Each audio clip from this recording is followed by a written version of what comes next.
Music is an important part of our everyday lives. Everybody listens to music at some point in their day, whether it be while working, driving, hanging with friends, or it may be just whenever a person is in the mood. However, there is an industry behind the music that we listen to every day. There is an industry with a history of exploitation, racism, and other ugly aspects, all of which has resulted in its globalization. In order to help make this industry globally accessible, the contributions of recording artists of color have historically been ignored and swept under the rug. In the present day, without the backing of a major label, it is incredibly hard for new independent artists to break through and to gain a large audience. The impact of the globalization of the music industry has been both positive and negative, sometimes for the exact same reasons.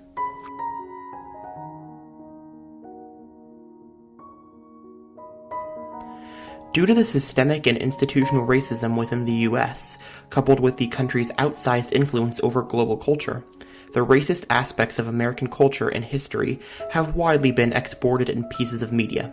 One of the most prominent industries in which this racism has been exported by the U.S. is the film industry. Historically, black people in film were portrayed as naive, incompetent, and subservient to their masters in the face of mistreatment. Although the blatant racism in cinema has been greatly reduced from its early days, it has still not been completely erased.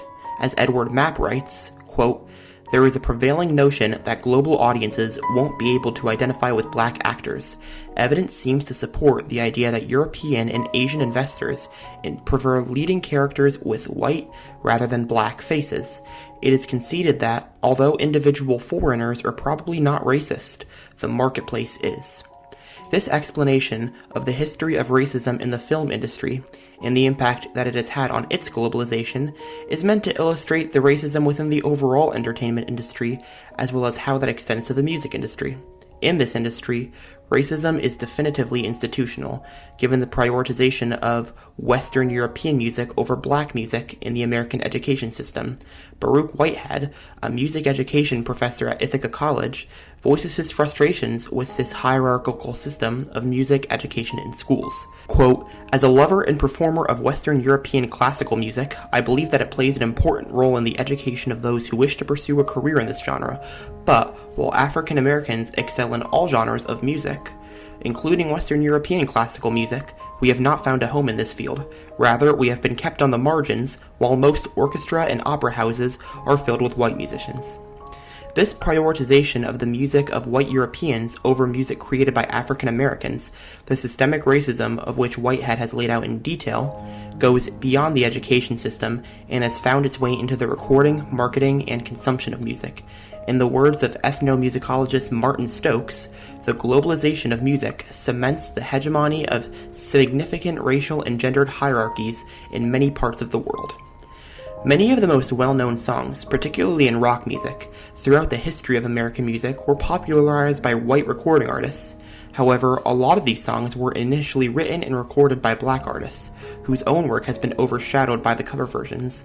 An example of a black recording artist whose works have been popularized by white artists is Big Mama Thornton, an R&B singer-songwriter who wrote and recorded songs such as Ball and Chain and Hound Dog, which were respectively covered by Janis Joplin and Elvis Presley. Although people over time began to appreciate her recording of the latter song, Thornton still made little to no money and royalties from the song, and while Joplin attempted to give Thornton credit for her work, due to the record label owning the copyright of the original Ball and Chain recording, Thornton never received compensation for the song. Further example of minority artists not receiving compensation for their contributions to notable works of music may be found in songs that sample works by these artists. For instance, the rights to the song Templehead by Trans Global Underground, which includes a sample from a Tahitian women's choir, were purchased in 1996 by Coca-Cola, a sponsor of that year's Summer Olympics, to use a portion of it in its advertisements for the events.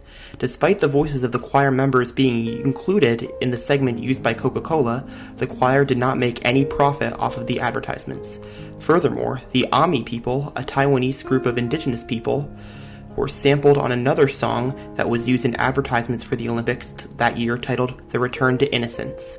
Performed by the band Enigma, led by musician Michael Cretu, the Ami people received very little compensation, a mere $15 a day for their original touring duties. One of the Ami singers, Kuo Yingnan, sued Thorne EMI for violation of intellectual property, and the two parties ultimately settled out of court. As MAP states regarding the film industry, while the consumers of cinema may not have been racist, the industry, due to its prioritization of white lead actors over their black counterparts, was. Examples such as the aforementioned cases indicate a parallel within the music industry. Indeed, Ron Westray, a trombonist and music educator, as a black artist from the American South, has publicly aired his criticisms of the industry's racism. Quote, "It's the transfer of the value of the artistry to other individuals. This is the music industry. It's not because we're black, it's because the system is white. It's a question of what knowledge is passed down. As a musician, I'm going to be somebody else's prophet unless I get my stuff in order." In the 21st century, the globalization of the music industry has continued to evolve and take hold in new ways, most notably in the field of streaming, the most recent and most prominent chapter in the digitization of music. By far the most popular platform for streaming music is Spotify, and nobody can deny its benefits. It has made people's favorite music easily accessible to them at no cost, has given independent music creators the chance to share their music with the world, one they may have not had before, also at little to no cost, and has dramatically reduced music piracy. However, it has attracted a great amount of controversy, predominantly due to the minuscule amount of royalties it pays to its artists per stream, an average that ranges between a mere 0.006 cents and 0.0084 cents. In fact, that less than 0.1% of artists on the platform make at least six figures annually from streaming royalties. In response to the COVID-19 pandemic, when concerts, festivals, and other live music events were canceled, independent music creators founded the Union of Musicians and Allied Workers, or UMAW, initially formed with the goal of securing relief from Congress as the pandemic halted much of their activities. An additional stated goal of the union at the time was to, quote, address issues facing musicians such as streaming payments. In March 2021, musicians representing the union protested outside Spotify's Los Angeles offices, demanding to be paid at least 1 cent per stream. Their efforts have received support from some of the wealthiest and most well-known artists in the music history, including Paul McCartney, as well as Apple Music, who announced the following month that they will be upping their royalty payouts to 1 cent per stream. Given the minimal amount artists make off of Spotify's streams, why are more and more people choosing to use their platform as their primary source of music consumption?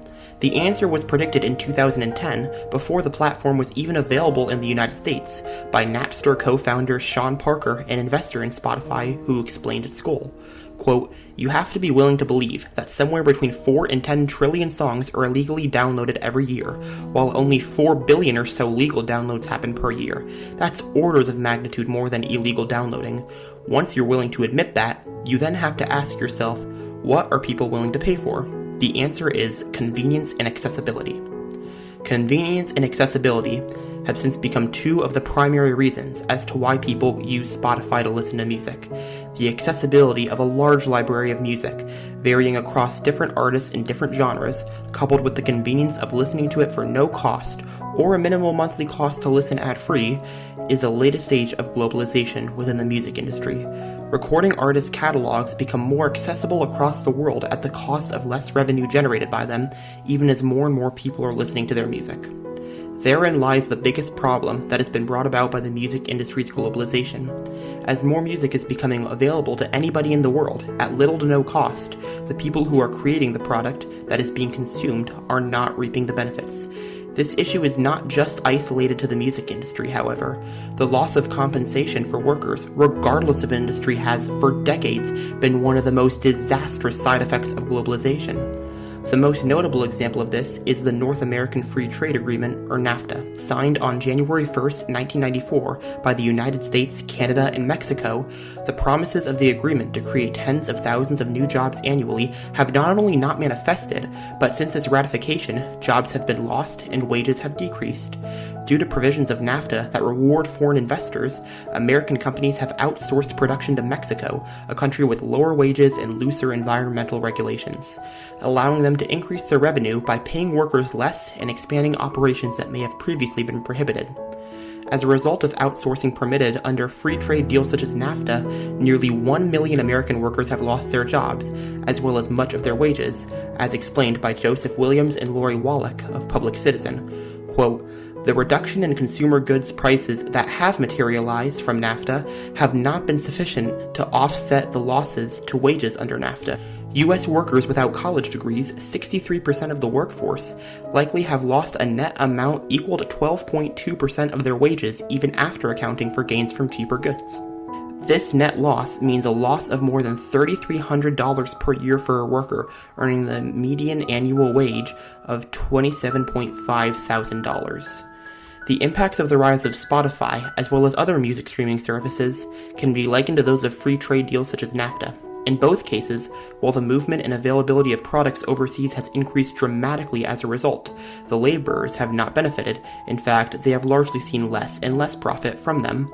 In the case of NAFTA, the economic well-being of the workers for the companies that have benefited from outsourcing is an afterthought to the higher-ups, as cutting them and moving their jobs to Mexico helps them pad their own bottom lines.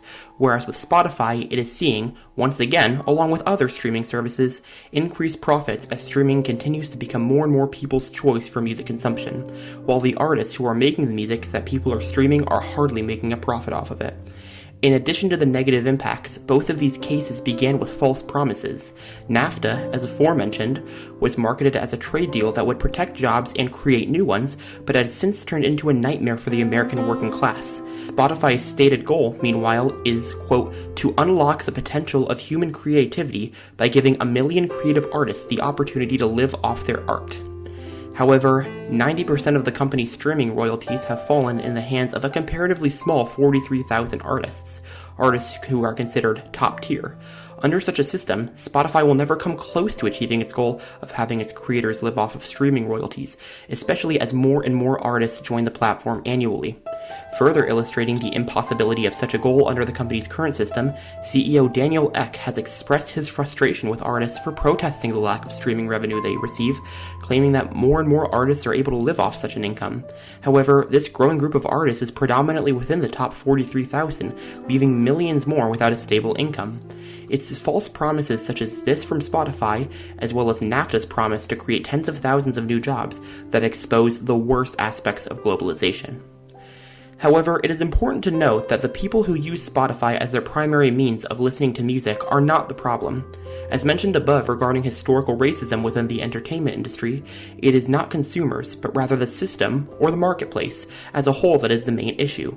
Indeed, many Spotify users have valid reasons for choosing to consume music on the platform primarily, including their inability to purchase music physically, their music choices only being available on the platform, or negative feelings such as stress, depression, or overall sadness that can be alleviated through the experience of listening to music, as doing so can result in, quote, marked changes in emotions and movement, according to neuroscience researchers. It is also important to understand that while Spotify may be the latest chapter in music's globalization, it is necessary to view it as an evolution from the previous chapter, the dominance of record labels. As artists and listeners alike protest the lack of compensation music creators receive from streams, they must understand that the lack of profits that artists see from their works is nothing new. Even back when music was predominantly purchased physically, such as through CDs, the vast majority of these profits went to the record labels that these artists are signed to, and which have a stake in the music distribution networks. While the concerns about independent artists hardly seeing a profit from their works being streamed on Spotify are certainly legitimate, artists that are signed to labels have a similar problem, as the labels continue to profit more so than artists when a song is streamed, and as streaming becomes more and more prevalent, raking in less and less profits for the overall music industry than when most consumers were purchasing physical copies of the music they would listen to, both the artists and the labels are making progressively less off of their music. The results of the globalization of the music industry have been both positive and negative for artists, consumers, and the industry as a whole. This mixed impact is perhaps most distinctly summarized by economist Joel Waldfogel. Digitization arrived to many industries as a revenue-reducing bad news, yet the main effect of digitization, even in the industries such as music, which has seen a catastrophic decline in revenue, has been to reduce the cost of bringing new works to market. While it may be true that some industry participants face challenges from digitization, such as traditional major labels, studios, and publishing houses, it also seems clearly true that consumers are now awash in products they find desirable. To put it succinctly, digitization has ushered in a golden age of music, movies, books, and television programming. While it is hard to make the case that the music industry is currently in its, quote, golden age, it is undeniable that the ease of sharing music with the world, as well as it being easily accessible to a wide audience, has never been great. However, just because this music is now more accessible and that more people have a chance to listen to it than ever before, does not mean much for the artist's profits, when a fraction of 1% of Spotify artists are making a substantial income off of streaming royalties. This impact of globalization, one that has seen reduced profits for the artists, is once again nothing new, as the music contributions of artists of color have historically been sidelined because of the perceived lack of global marketability of their works. While their works have been popularized by white artists, the original creators saw very little money, if any at all, made by them from their own creations. And despite the fact that they eventually gained respect, including from those whose covers of their songs outperformed the original works in terms of popularity and profit, by that time it was far too late for them to reap the benefits of their work. A way for schools, K-12 and colleges alike, to help confront the ugly history of racism in the music industry, which has had significant consequences on its globalization, is to include in their music classes teachings of traditional African American music. This will help people better understand the history of black artists and performers and how their works have only been profitable globally thanks to whitewashing. Of course, it is also important for smaller music creators of color to be highlighted, which Spotify has taken steps to do.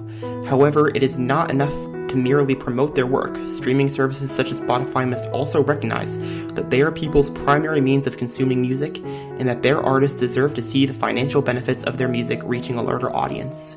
They must increase streaming royalties in order to give their artists a better chance of being able to make a living off of their work. While the globalization of the music industry has been a great thing for consumers, as they have access to a far wider variety of music catalogs, it has not been such for artists, as many of them cannot live off of their sometimes even quite popular works. The globalization of music has evolved from the whitewashing of the works of artists of color to the domination of profits by record labels rather than artists, to the age of streaming, where artists who create the work that people are consuming are earning a fraction of what the companies that host their work are making annually. Globalization has allowed artists to share their works with the world in ways that they never could have before, and now it's time for them to earn what they deserve from them. What's up, everybody? Thank you so much for watching. If you enjoyed this video, please do the usual, like, comment, and subscribe down below, and click the link below to support the channel on Patreon if you really like what I make and you're willing to contribute. Make sure you check out related videos I have off to the side right over here, and I'll see everybody soon. Peace out.